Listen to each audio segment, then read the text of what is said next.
د حضرت ابوطلحه رضی الله تعالی عنہ باغ وقف کول. حضرت انس رضی الله تعالی عنہ فرمایي چې ابوطلحه رضی الله تعالی عنہ د مدینې منورې انصارو کې د ټولو نه زیات او د ټولو نه د لوی باغ مالک و. د هغه یو باغ و چې د هغې نوم بیروحه و. هغه د ډېر زیات خوښ و. مسجد نبوي ته نږدې و. اوبه هم پکې ډېرې خوږې او زیاتې وې. نبي علیه الصلاة والسلام به اکثر هغې باغ ته تشریف وړو او د هغې اوبه به یې څښلې. کله چې د قرآن شریف آیات لن تنالوا البر حتی تنفقوا مما تحبون، تاسو د نیکۍ کاملې درجې ته نشئ رسېدلی تر کومو چې تاسو د داسې څیزونو نه خرج ونه کړئ کوم چې تاسو ته خوښ دی نازل شو.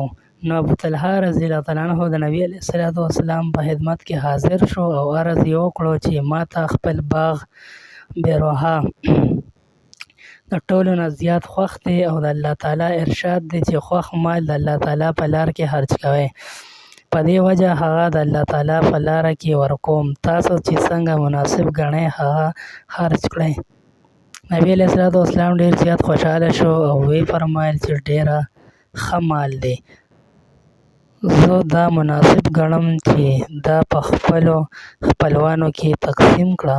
ابوطلحه رضی الله تعالی عنہ هغه خپلو رشته دارانو کې تقسیم کړو. پیدا کې لیکي موږ هم چېرې خپل له ټولو نه خوښ مال جایداد په یو نیم واعظ اورېدو سره یا د قرآن پاک ځینې آیات لوستو او اورېدو سره دغسې بې ذریعې خیرات کوو. که چېرې د وقف وغیره خیال هم راشي نو چې د ژوندانه نه ناامیده شو یا وارثانو نه خفه شو د هغې محرومه کولو په نیت سره کوو. او